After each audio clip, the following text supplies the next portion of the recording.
Parliament ఎన్నికల్లో భాగంగా మంచిర్యాల జిల్లా లక్షట్టిపేటలోని ఒక ప్రైవేట్ ఫంక్షన్ హాల్లోనే నిర్వహించిన ముఖ్య కార్యకర్తల సమావేశం నిర్వహించారు.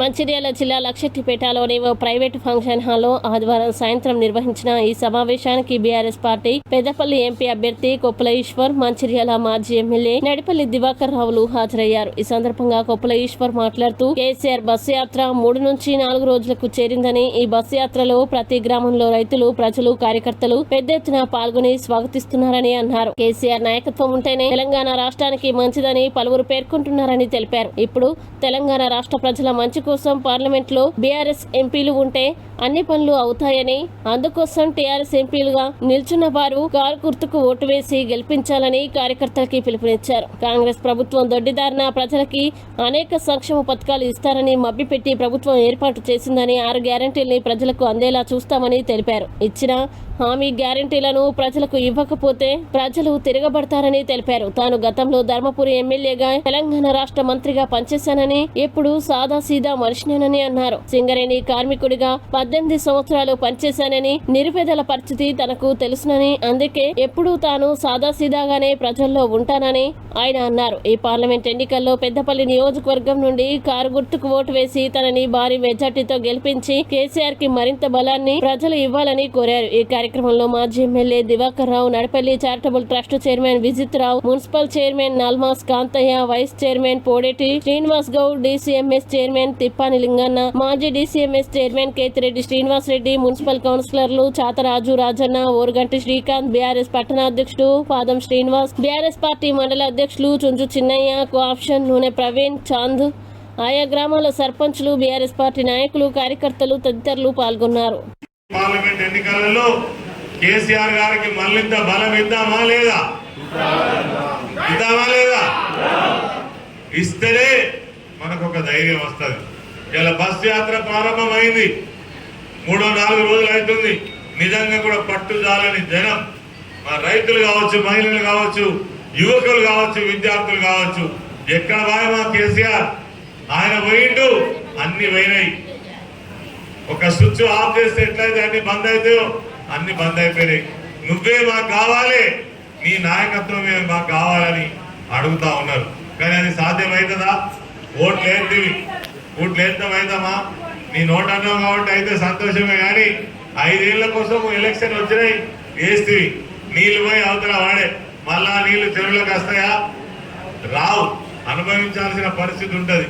అందుకే మనం ఈ వాళ్ళు ఇచ్చినటువంటి వాగ్దానాలు ఇచ్చి తప్పించకపోతామంటే చూస్తూ ఊరుకునేందుకు ఎవరు లేరు. మీ పక్షాన నిలబడడానికి కేసీఆర్ గారి నాయకత్వం కావాలి. ఇక మీరు ఇప్పుడు ఎవరైతే పార్లమెంట్ లో 17 మంది సభ్యులు ఉన్నారో, ఇలా మన ప్రభుత్వం పోయింది. ఈ ప్రాంతంలో అయితే ప్రశ్నించే గొంతుగానే లేదు. ఇక ప్రజాప్రతినిధులు ఉంటే వీళ్ళని లెక్క కూడా తీసుకుంటా లేరు.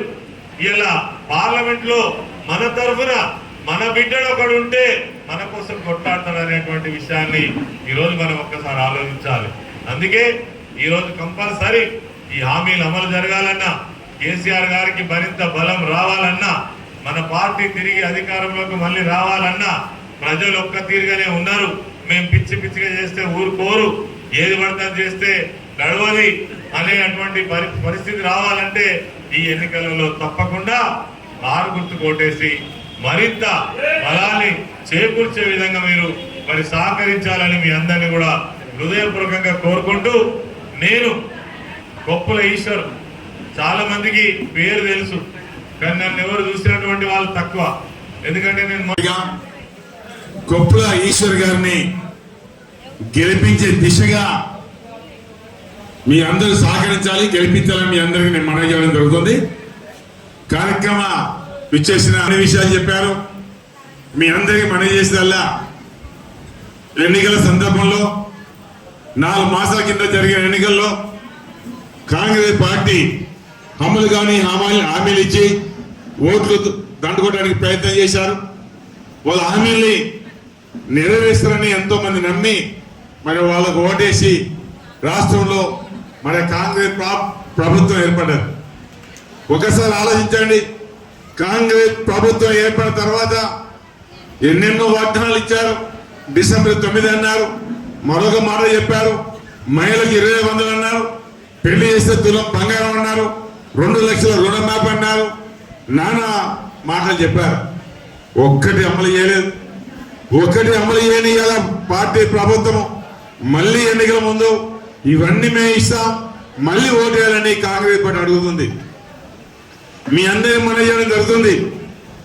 ఆ ఎన్నికల ముందు ఏదైతే వాగ్దానాలు చేశారో ఏ వాగ్దానం నెరవేర్చని వాళ్లకు గుణపాఠం చెప్పాల్సిన బాధ్యత మీపై ఉంది. మీ ఓట్ల ద్వారానే వాళ్ళ గుణపాఠం చెప్పాలి. ఎందుకు గుణపాఠం చెప్పాలి? మీరు ఇచ్చిన వాగ్దానాలు నెరవేర్చలేదు, ఓట్లు దండుకున్నారు, మళ్ళీ ఓట్ల కోసం వస్తున్నారు. మీకు ఎందుకు ఓట్లేయాలి? మీకు ఓటేస్తే ఏం లాభం జరుగుతుంది అనేది మీరందరూ దేశం ఆలోచించుకోవాలి. పొరపాటున మీకు అందరు మనం చేస్తున్నా, పొరపాటున మళ్ళీ ఒకవేళ చేయి గుర్తుగా ఓటేస్తే ఏమనుకుంటారు? చేయి గుర్తు వాళ్ళు కాంగ్రెస్ పార్టీ ఏమనుకుంటుంది? మేము ఎన్నికల తర్వాత ఏ వాగ్దానం నెరవేర్చకున్నా మళ్ళీ మాకు ఓటేశారు, మళ్ళీ చేయి గుర్తుకు ఓటేశారు అనే ఆలోచనతోటి ఏ పథకం కూడా అమలు చేయకుండా అలాగే ఉండిపోతారు. వాళ్ళు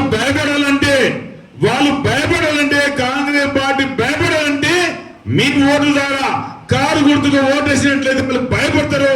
దయచేసి మిమ్మల్ని వేడుకుంటున్నా, ప్రాధాయపడుతున్నా, చేతులు జోడించి అడుగుతున్నా, మీ పవిత్రమైన ఓటు మన కారు గుర్తుకు ఓటేసి ఈశ్వర్ గారిని గెలిపించాలని మీ అందరినీ మంచిర్యాల జిల్లా నస్పూర్ కాలనీ సేవా భవన్లోని ఏఐటీయూసీ జనరల్ బాడీ సమావేశం సోమవారం నిర్వహించారు.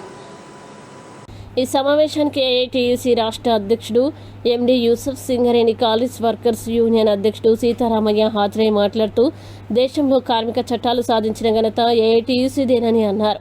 కార్మికులు మేడేని ఘనంగా జరుపుకోవాలని పిలుపునిచ్చారు. కార్మికులకి హక్కులు సాధించి పెట్టడంలో ఏఐటీయూసీ నాయకులు ప్రాణత్యాగాలు చేశారన్నారు. యాజమాన్యం వెంటనే గుర్తింపు ఇవ్వాలని డిమాండ్ చేశారు. కార్మికుల అలవెన్స్లపై ఆదాయ పన్ను రద్దు చేయాలని కోరారు. బీజేపీ ప్రభుత్వం కార్మిక చట్టాల్ని సవరించి కుట్ర చేస్తోందన్నారు.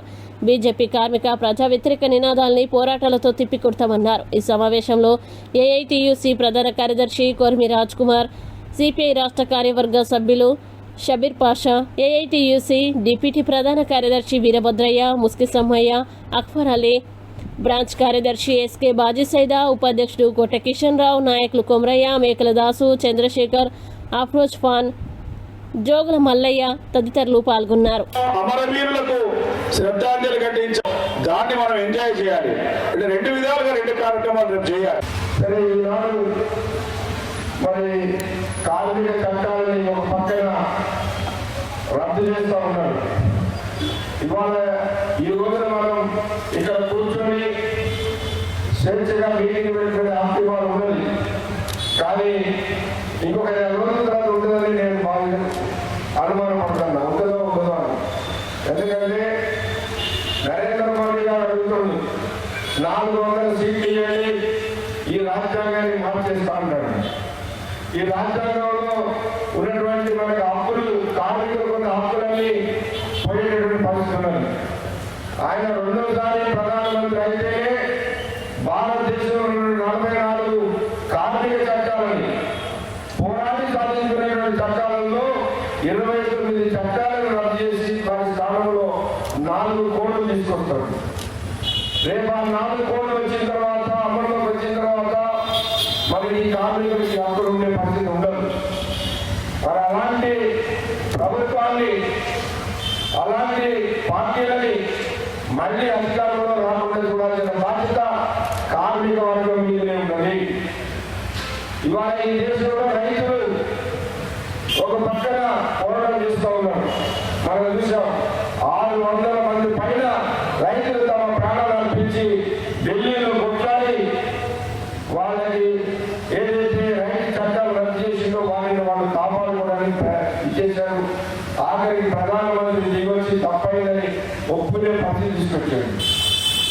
కానీ 44 చట్టాలను రద్దు చేస్తున్నా కార్మిక వర్గం మరి మేలుకోలేనటువంటి పరిస్థితి వస్తూ ఉంది. ఆలోచన చేయాలి. రేపు భవిష్యత్ చేయండి. మనకి ఈ చట్టాలు పోయిన తర్వాత ఏ సంఘం కూడా ఏం చేయలేదు. ఇవాళ ఏ సంఘం పనిచేసినా ఆ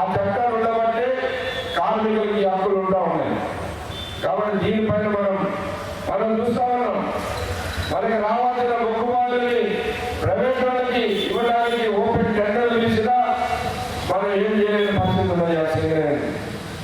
ఇట్లా మనం మరి ఇవన్నీ కూడా రేపు ప్రభుత్వ రంగ పరిశ్రమలు పోతే ఈ రిజర్వేషన్లు ఉంటాయా ప్రైవేట్ రంగంలో? ఇవాళ ప్రైవేట్ కంపెనీలు ఉన్నాయి, ప్రైవేట్ కంపెనీలో రిజర్వేషన్లు ఉన్నాయా? ఎస్సీ ఎస్టీ బీసీ కోటాలు ఉన్నాయా? మరి రేపు ఈ ప్రభుత్వ రంగ పరిశ్రమ పోయి ప్రైవేట్ వాళ్ళకి అయితే ఈ రిజర్వేషన్ ఏమి ఉండవు. మరి ఇంత నగ్నంగా కార్మిక వర్గానికి వ్యతిరేకంగా మరి బీజేపీ ప్రభుత్వం చేస్తూ ఉన్నది. ఇవాళ ఏంటంటే ఈ నరేంద్ర మోడీ అధికారం చేసిన 10 సంవత్సరాల కాలంలో ఈ దేశంలో మొత్తంలో ఇక్కడ ఒక్కటంటే ఒక కొత్త పరిశ్రమ పెట్టలేదు, ఒక్కటంటే ఒకటి గవర్నమెంట్ తరఫున పరిశ్రమ పెట్టలేదు, ఒక్కటంటే ఒక ప్రాజెక్ట్ కట్టలేదు. ఇంకా నిరుద్యోగులకి 2 కోట్ల ఉద్యోగాల సంవత్సరానికి అన్నాడు, ఎక్కడ ఇవ్వలేదు. అయినా మోడీ మోడీ ఎందుకు అంటున్నారు? ఆయన కట్టింది ఏంటి? రామాలయం కట్టింది. అదే చెప్తున్నానండి, రామాలయం కట్టినా నాకు ఓటేయండి అంటాడు. రామాలయం కట్టిన మన ఊళ్ళో రామాలయాలు లేవా, గుడులు లేవా, మసీదులు లేవా, చర్చిలు లేవా? ఇవన్నీ మనకు అన్నం పెడతాయా? మనకు భక్తులది పొలం ఎక్కడ దేవుడు వాళ్ళు మొక్కుకుంటారు. కానీ ఆయన ఇలా రామాలయం కడితే ఓట్లు వేయాలట, కార్మిక చట్టాలు రద్దు చేసినా కార్మికులు ఓట్లు వేయాలి, ప్రభుత్వ రంగ పరిశ్రమ ప్రైవేటు కమ్మేసినా మనం ఓట్లు వేయాలి. ఇవాళ ఈ దేశ సంపద అంతా కొద్దిమంది చేతుల్లోకి, అదాని లాంటి వాళ్ళకి, అంబానీ లాంటి వాళ్ళకి మొత్తం అమ్మేస్తూ ఉంటే మరి వాళ్ళు చూస్తూ కూర్చున్నామా? ఇవాళ కార్మిక వర్గం మన నాయకులు ప్రాణ త్యాగాలు చేసి మనకి హక్కులు సాధించిస్తే మరి హక్కులు తీసేస్తుంటే మన చేతులు కట్టుకుని కూర్చుంటే మనం ఎటువంటి ద్రోహులు రేపు చరిత్ర మనం ఇదైతుంది. కాబట్టి తప్పనిసరిగా ఈ ప్రభుత్వాల మీద పోరాటం చేయాలి. పోరాటం అంటే దుబాయ్ పట్టుకుంటే పోరాటం కాదు. మన కార్మికులందరూ ఐక్యంగా ఇప్పుడు రైతులు అయితే ఢిల్లీలో పోరాటాలు చేస్తున్నారు, అలాంటి పోరాటాలు చేయాలి. ఎన్నికలు వచ్చినప్పుడు తగిన బుద్ధి చెప్పాలి. చెప్తే వాళ్ళకి అప్పుడు ప్రజలంటే కార్మికులంటే భయం ఉంటుంది, లేకపోతే ఇదే పద్ధతిలో కొనసాగుతుంది. కాబట్టి దయచేసి మనం ఈ 135లో వేరే స్ఫూర్తితోటి మనందరం కూడా ఈ నరేంద్ర మోడీ తీసుకొస్తున్నటువంటి విధానాలు వ్యతిరేకంగా పోరాడాల్సిన అవసరం ఉన్నది. మంచిర్యాల జిల్లా కేంద్రంలోని న్యూ డెమోక్రసీ కార్యక్రమంలో సోమవారం ఐఎఫ్టీయూ ఆధ్వర్యంలో మేడ పోషణను ఆవిష్కరించారు.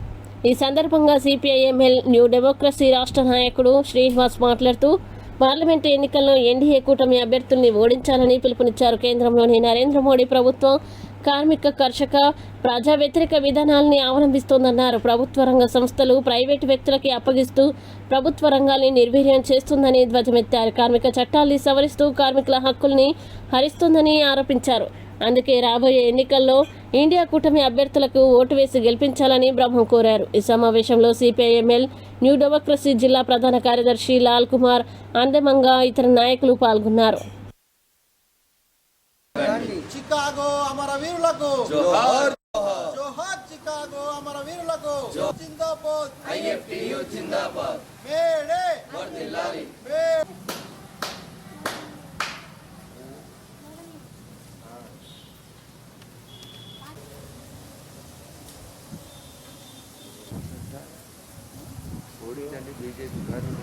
రాబో 18వ దేశ పార్లమెంట్ ఎన్నికలలో బీజేపీ, మతతత్వ ఆర్ఎస్ఎస్, ఎన్డీఏ కూటమి అభ్యర్థుల్ని ఓడించాలని సిపిఎంఎల్ న్యూ డెమోక్రసీ కేంద్ర కమిటీ ఈ దేశ ప్రజానికానికి పిలుపునిస్తూ ఉంది. ప్రధానంగా ఈ 10 సంవత్సరాల కాలంలో బీజేపీ ఆనాడు ప్రజలకు ఇచ్చినటువంటి ఏ హామీలని, అది విదేశాల నుంచి నల్లధనం తీసుకొచ్చి 15 లక్షల కుటుంబానికి ఇస్తున్న హామీ కానీ, యువతకు ఉద్యోగ అవకాశాలు కానీ, అదేవిధంగా నిత్యావసర వస్తువుల ధరలను అదుపులో ఉంచుతున్నటువంటి వాగ్దానం కానీ, రైతాంగాన్ని ఆదాయాన్ని రెట్టింపు చేస్తున్నటువంటి హామీ కానీ, ఇవేవి కూడా ఈ 10 సంవత్సరాల కాలంలో అమలు చేయలేదు. ఈ 10 సంవత్సరాల కాలంలో ప్రధానంగా కార్మిక వర్గానికి, ప్రజలకు, రైతాంగానికి ఏమి చేయకపోగా కార్మిక వ్యతిరేక, రైతాంగ వ్యతిరేక, ప్రజా వ్యతిరేక విధానాలను అవలంబించింది.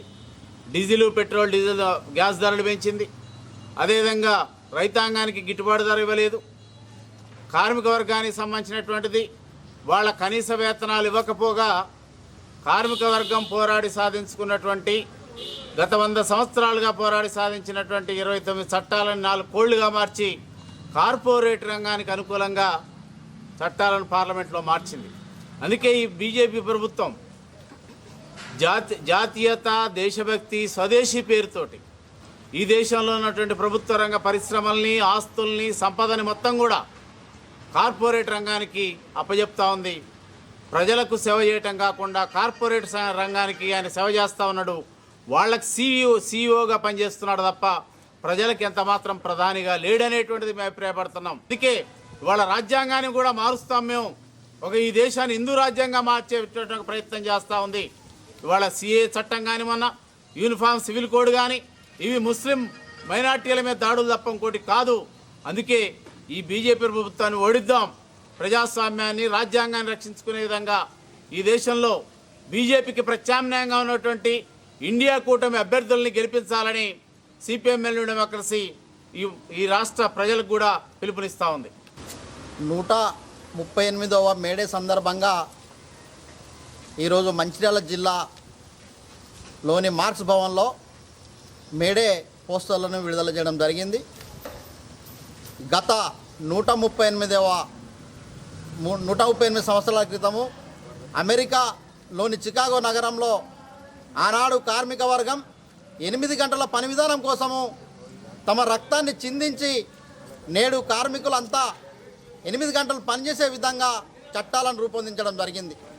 ప్రస్తుత పరిస్థితిలో కార్మిక వర్గం పైన గత 10 సంవత్సరాలుగా బీజేపీ ప్రభుత్వము ఆనాడు కార్మిక వర్గము కొట్లాడి తమ ప్రాణాలను అర్పించి రక్తం చిందించి సాధించుకున్నటువంటి కార్మిక చట్టాలన్నిటి కూడా ఇవాళ మార్పు చేసి కార్మిక వర్గాన్ని ఇవాళ ప్రైవేటు గుత్తా పెట్టుబడిదారులకు కట్టబెట్టడం కోసము, అమ్మడం కోసము నరేంద్ర మోడీ ప్రభుత్వము పూనుకున్నది.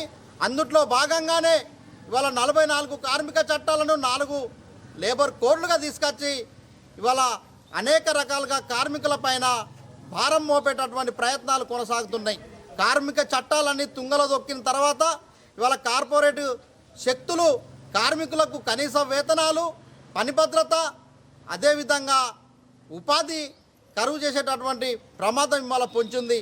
కనుక బీజేపీ ప్రభుత్వము కార్మికులకు వ్యతిరేకంగా తీసుకొచ్చినటువంటి 4 లేబర్ కోడ్లను రద్దు చేయాలని ఈ 138వ మేడేను భారత కార్మిక సంఘాల సమాఖ్య IFTU జరుపుకోబోతా ఉంది. నర్సుల వైశ్య భవన్లో మంగళవారం, బుధవారం 2 రోజుల పాటు జరగనున్న కిసాన్ మేళకు ఏర్పాటు చేసిన నిర్వాహకులు గోనె శ్యామ్ సుందర్రావు తెలిపారు. సోమవారం స్టాల్స్ ఏర్పాట్లను గోనె శ్యామ్ సుందర్రావు పరిశీలించారు. అనంతరం మీడియాతో ఆయన మాట్లాడుతూ రైతులు ఉత్పత్తి చేసిన నిత్యావసర సరుకులు, అన్ని రకాల పండ్లు స్టాల్స్లో ప్రదర్శన, అమ్మకానికి రైతులు అందుబాటులో ఉంచుతారని చెప్పారు. రైతులు పండించిన ఉత్పత్తుల్ని వినియోగదారులకి అందించేలా సంకల్పంతో కిసాన్ మేళా ఏర్పాటు చేశామని, వినియోగదారులు ప్రదర్శనశాలకి హాజరై రైతులు ఉత్పత్తి చేసిన వాటిని కొనుగోలు చేసి ప్రోత్సహించాలని శ్యామ్ సుందర్రావు విజ్ఞప్తి చేశారు. ఈ సమావేశంలో రైతులు అత్తి సరోజ, శంకర్ తదితరులు తిరుపతి పాల్గొన్నారు.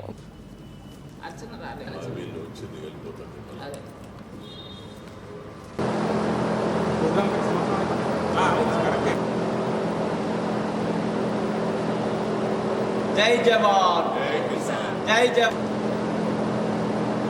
సేంద్రియ వస్తువులను ప్రోత్సహిద్దాం, పర్యావరణాన్ని కాపాడదాం.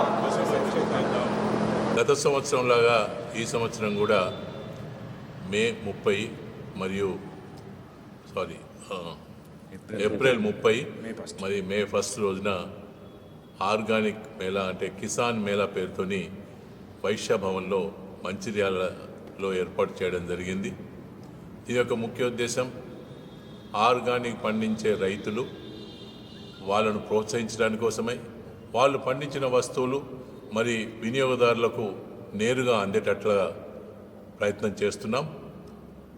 వాళ్లకు కొనే వాళ్ళ యొక్క అడ్రస్సు మరియు వినియోగదారుల పండించిన వాళ్ళ అడ్రస్సు డైరెక్ట్గా తెలుసుకోవడం కోసమే ఈ ప్రయత్నంలో భాగంగా మరి గత 4 సంవత్సరాల నుంచి హాజీపూర్ FPO కృషి చేస్తున్నది.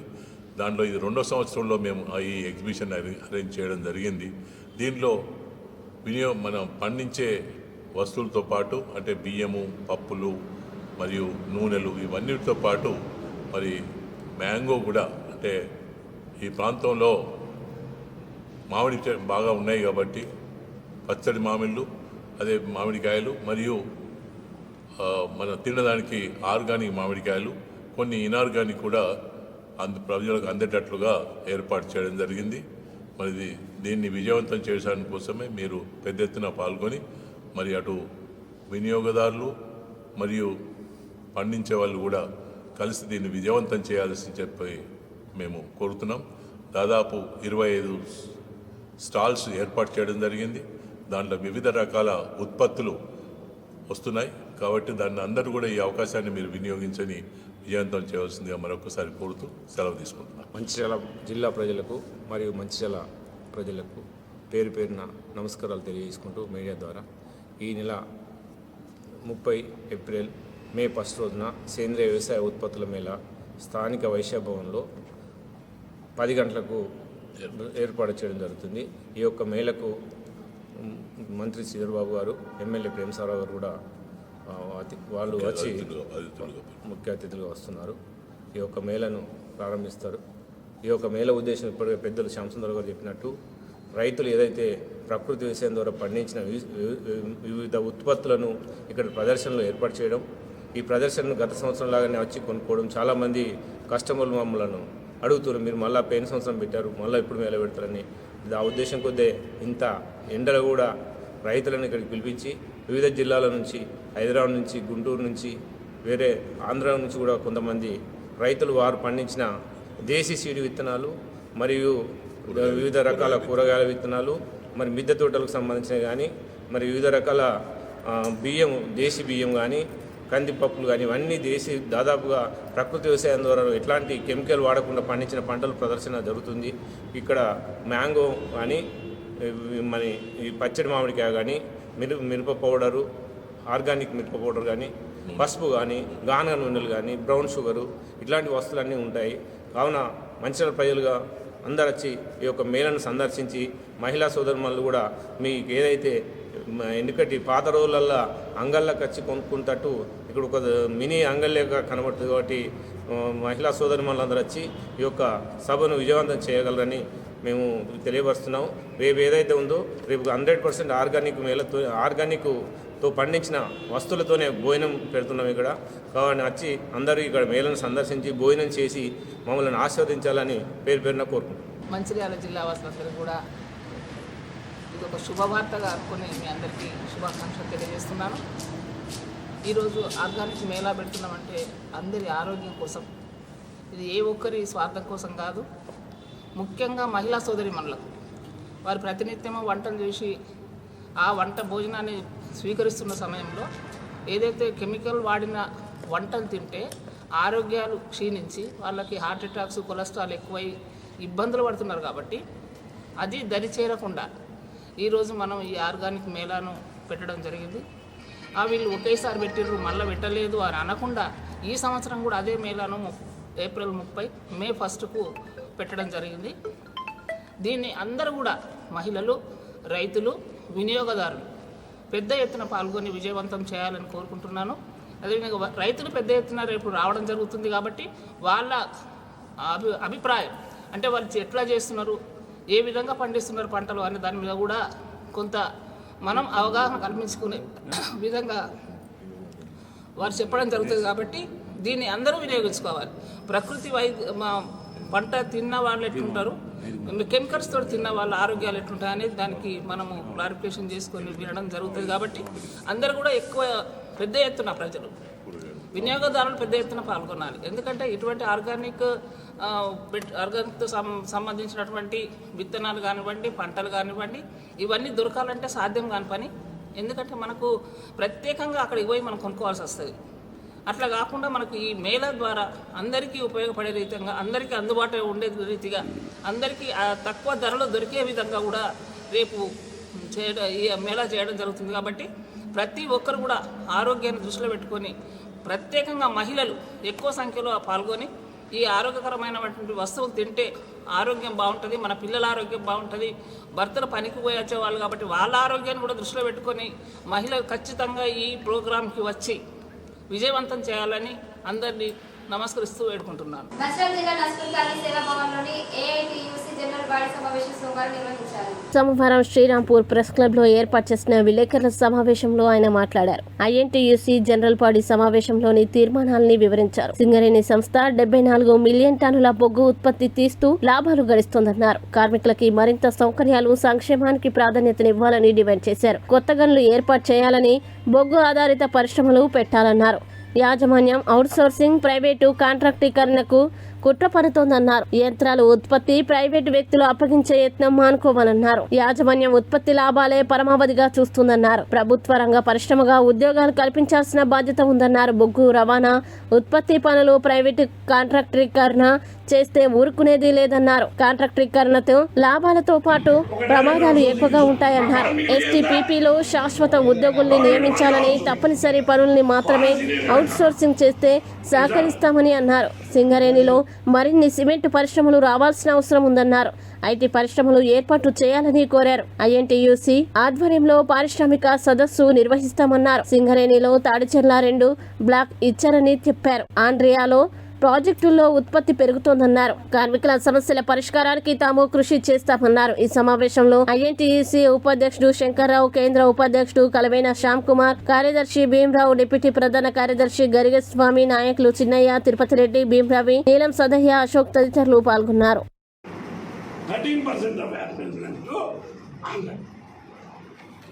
దాన్ని మనం రియాలైజ్ చేసి మనకు కావాల్సిన పెడాస్టర్స్ డబ్బులు అన్ని తయారు చేశాం. దాన్ని కూడా కాలేజ్ భవిష్యత్తు గురించి ఒక బాధ్యత గల కార్మిక సంఘంగా ఐఎన్టీయూసీ ఈ నెల 27వ తారీఖు నాడు రామగుండంలో మా మహాసభలో కొన్ని తీర్మానాలు చేసినాం. ఆ తీర్మానాలు సింగరేణి మేనేజ్మెంట్తోని, సిఎండ్ఎండి గారితో, ముఖ్యమంత్రి గారితో, బొగ్గు శాఖ మంత్రి, కరెంటు శాఖ మంత్రి బట్టి విక్రమార్క గారితో మాట్లాడి రానున్న రోజుల్లో సింగరేణి కాలేజీకి 5 ఏళ్లలో 8 బొగ్గులు రావాలని, సూపర్ స్పెషాలిటీ హాస్పిటల్ ఇమీడియట్గా ప్రారంభించాలని, 40 ఏళ్లకు సంబంధించినటువంటి డిపెండెంట్ ఎంప్లాయ్మెంట్ ఏజ్ని సర్క్యులర్ కోడ్ బాగానే ఇష్యూ చేయాలని మేము కోరడం జరిగింది.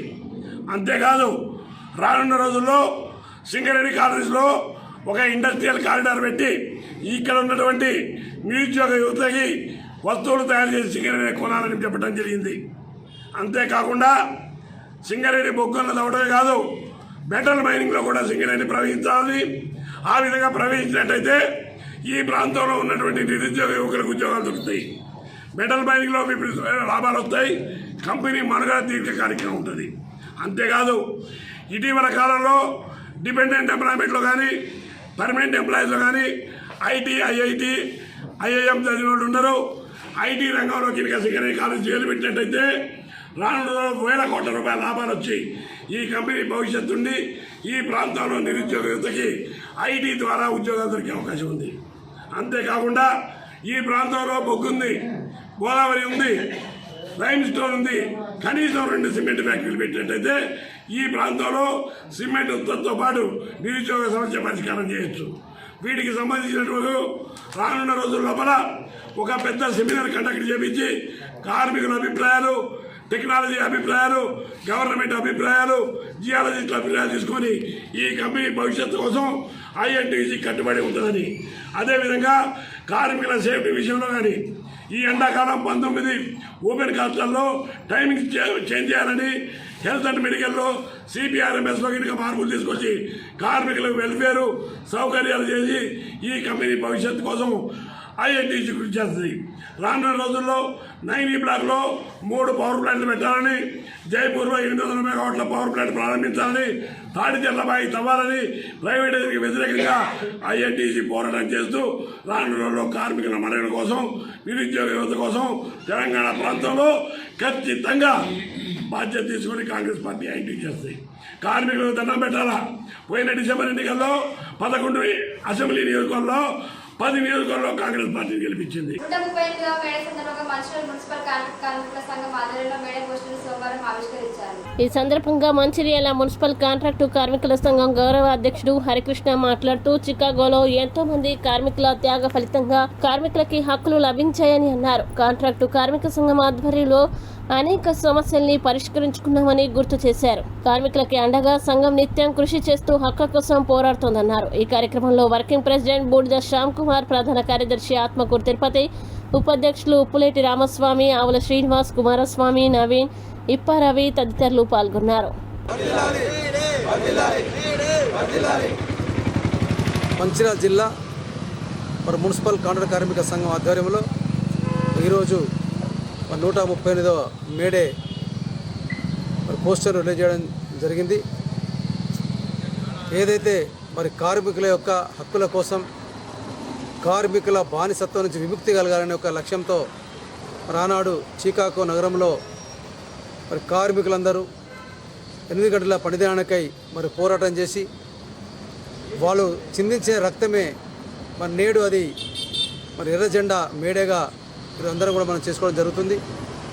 కార్మికులు పోరాడితే పోయేదేమీ లేదు, బానిస సంఖ్యలనే ఒక లక్ష్యంతో ఆనాడు కార్మిక వర్గమంతా అనేక ఉద్యమాలు చేసి వాళ్ళ హక్కులు సాధిస్తున్నటువంటి రోజు ఈ మేడే.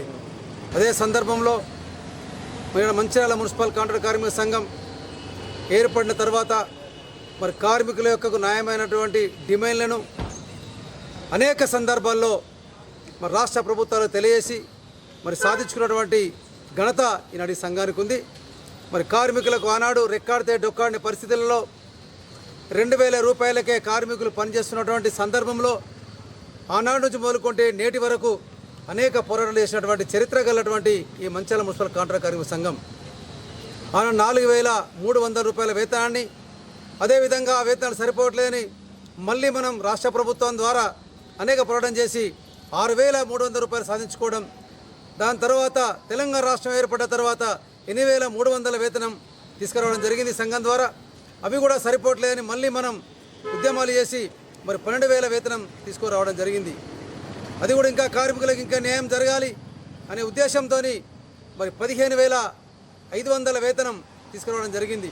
ఈనాడు కార్మిక వర్గం కోసం కరోనా సమయంలో కష్టపడి పనిచేసిన కార్మికులందరికీ పూర్తి స్థాయిలో మీరు ప్రభుత్వం న్యాయం చేయాలని డిమాండ్ చేస్తే ఇవాళ 16,500 వేతనాలతో ఇవాళ కార్మికులు ఈనాడు పనిచేస్తూ ఉన్నారు. ఇంకా మేము ఒకటే ఇప్పుడున్నటువంటి ప్రభుత్వాన్ని విజ్ఞప్తి చేస్తూ ఉన్నాం. మున్సిపల్ కాంట్రాక్ట్ వ్యవస్థను రద్దు చేస్తామని కార్మికులందరూ కూడా పర్మనెంట్ చేయాలని మేము డిమాండ్ చేస్తున్నాం. మన పక్క రాష్ట్రంలో ఉన్నటువంటి ఏపీలో అక్కడ ఉన్నటువంటి ముఖ్యమంత్రి గారు మున్సిపల్ కార్మికులందరూ కూడా పర్మనెంట్ చేసి వాళ్ళకి ఈనాడు దాదాపుగా 20,000 వేతనం అక్కడ ఇస్తూ ఉన్నారు. అదేవిధంగా తెలంగాణ రాష్ట్రంలో కూడా కార్మికులందరినీ పర్మనెంట్ చేసి 30,000 వేతనం ఇవ్వాలని కూడా ఈరోజు మంచిర్యాల మున్సిపల్ కాంట్రాక్ట్ కార్మిక సంఘం తరఫున ఈ రాష్ట్ర ప్రభుత్వాన్ని మేము కోరడం జరుగుతూ ఉన్నది. ఈరోజు మున్సిపల్ కాంట్రాక్ట్ కార్మికులం అందరం కలిసి మేడే ఫస్ట్ రోజు జరుపుకుంటామని ప్రతి ఒక్క కార్మికుడు పొద్దుట 8 గంటల వరకు ఇక్కడ అందరూ హాజరయ్యి మేడే కార్యక్రమాన్ని విజయవంతం చేయవలసిందిగా ప్రతి ఒక్క కార్మికుల్ని పేరున అందరికీ ధన్యవాదాలు తెలుపుతున్నాను. కింగ్ ఫిషర్ లైట్ బిల్లు అమ్మడం లేదని పాదయాత్ర చేపట్టిన ఉన్నప్పుడు మంచిర్యాల జిల్లా కేంద్రంలోని ఐటీ చౌరస్తా నుంచి ఆబ్కారీ శాఖ కార్యాలయం వరకు జిల్లా తాగుతుల సంక్షేమ సంఘం అధ్యక్షులు తరుణ్ వినతి పత్రంతో ఆబ్కారీ శాఖ సూపరింటెండెంట్కి కలిశారు. అధిక ఉష్ణోగ్రతలతో మండుటెండలతో ఇబ్బందులకి గురవుతున్న తనకి కింగ్ ఫిషర్ లైట్ బీర్ తాగితే సేదనిస్తుందని 20 రోజులుగా మద్యం దుకాణాల్లో అమ్మకాలు నిలిపివేశారని ఆవేదన వ్యక్తం చేశాడు. అధిక మోతాదు ఆల్కహాల్ ఉన్న బీర్లు సేవిస్తే తమకు వాంతులు విరేచనాలు అవుతున్నాయని, మత్తులో ఏ పనులు చేసుకోలేకపోతున్నామని, ఎన్నో రోజులుగా తమకు అలవాటు ఉన్న కింగ్ ఫిషర్ లైట్ బీర్లని తిరిగి అమ్మకాలు చేయాలని తాగుబోతుల సంక్షేమ సంఘం జిల్లా అధ్యక్షుడు తరుణ్ కోరారు.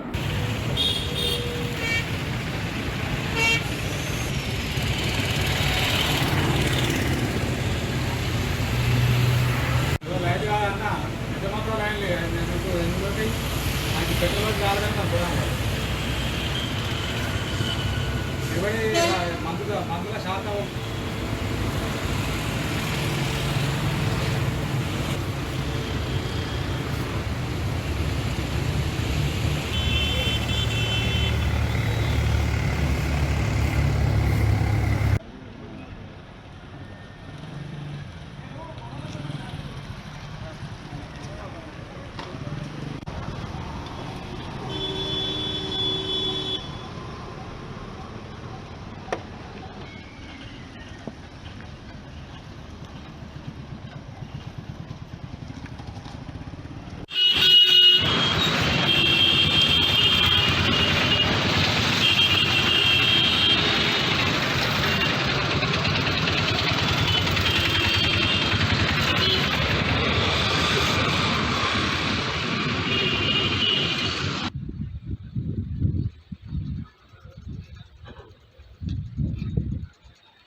ఈరోజు ఎక్సైజ్ ఆఫీస్ వరకు నేను ఇక్కడ నుంచి వెళ్ళి మన ఐబీ సోరస్ నుంచి వెళ్ళి నేను పాదయాత్ర చేయడం జరిగింది. సో ఈ తాగుబోతు సంక్షేమ సంఘం అధ్యక్షుడిగా నేను ముందు అడిగేసిన, బట్ అవి ఏంటంటే కేఎఫ్ లైట్ బియర్స్ అనేది దొరకడం లేదు. ఇంకా 13 రోజుల నుంచి చాలా ఇబ్బందిగా పడుతున్నాం. ఎందుకంటే 18 రోజుల్లోనే తెలంగాణ ప్రభుత్వానికి 670 కోట్లు ఆదాయం అనేది జరగడం చాలా మంచి ఒక కృషిగా మేము ముందుకు నడిపించాము, ఆదాయం తెప్పించాము. బట్ ఈరోజు అసలు లైట్ బిల్స్ అనేది బార్లో కానీ వైన్స్లో కానీ ఎక్కడ దొరకడం లేదు. సో నాకు తాగుబోతులు కానీ ఎక్కడ కానీ చిన్నలు కానీ పెద్దలు కానీ అసలు ఇది ఎండ బాగా కొడుతుందని చెప్పి తాగుదామని చెప్పేసి అని లైట్ బియర్ తాగుతా కొంచెం మత్తు 30 మినిట్స్లో 1 అవర్లో దిగిపోవడం ద్వారా మా పనులు మేము చేసుకుంటామని చెప్పేసి అన్నట్టు కేఫ్ స్ట్రాంగ్ మీదకి మేము వెళ్ళకపోతున్నాం. ఓన్లీ కేఫ్ స్ట్రాంగ్ అనేది దొరకడం లేదు. బట్ ఈరోజు అందుకోసం అని చెప్పేసి ఐబీ సోరస్ నుంచి వెళ్ళి ఎక్సైజ్ ఆఫీస్ పోయి లెటర్ ప్యాడ్ అనేది మన ఎక్సైజ్ ఆఫీసర్కి ఇచ్చి అందజేసాము. ఎందుకు అడిగారంటే మీరెందుకు ఇలాంటి ఆన్సర్ ఇలాంటి లెటర్ ప్యాడ్ ఎందుకు ఇస్తున్నారు అంటే, ఇంతకుముందు గుడుంబ విషయంలో మరి బంద్ చేశారు, ఇప్పుడు కేఎఫ్ స్ట్రాంగ్ మత్తు పదార్థాలు అని మాకు అలవాటు చేశారు కదా, ఇప్పుడు మాకు ఎందుకు లేవు అని చెప్పి ప్రశ్నించే వారి దగ్గరికి ఆ లెటర్ ప్యాడ్ తీసుకొని మేము ఆ జిల్లా వారికి మేము అందిస్తాము, మేము చర్యలు తీసుకుంటాము మీ ద్వారా అని చెప్పేసినట్టుగా మాట్లాడారు. త్వరలోనే మేము చేసే ప్రయత్నంలో కాంగ్రెస్ ప్రభుత్వం దగ్గర పోయి తెలంగాణ రాష్ట్రంలో ప్రభుత్వం వాళ్ళతో మాట్లాడి ఖచ్చితంగా ఈసారి మేము రేవంత్ రెడ్డి గారితో త్వరలో పోయి మాట్లాడడం జరుగుతుంది, చర్యలు చేయడం జరుగుతుంది. తాగుబోతు సంక్షేమ సంఘం నుంచి వెళ్ళి చర్యలు తీసుకోవడం జరుగుతుంది, రేవంత్ రెడ్డి గారిని కలవడం జరుగుతుంది. నేటి ఎస్ఎల్ఎన్ న్యూస్ ఇంతటితో సమాప్తం. తిరిగి ప్రసారమయ్యే ఎస్ఎల్ఎన్ న్యూస్లో మళ్ళీ కలుద్దాం. అంతవరకు సెలవు.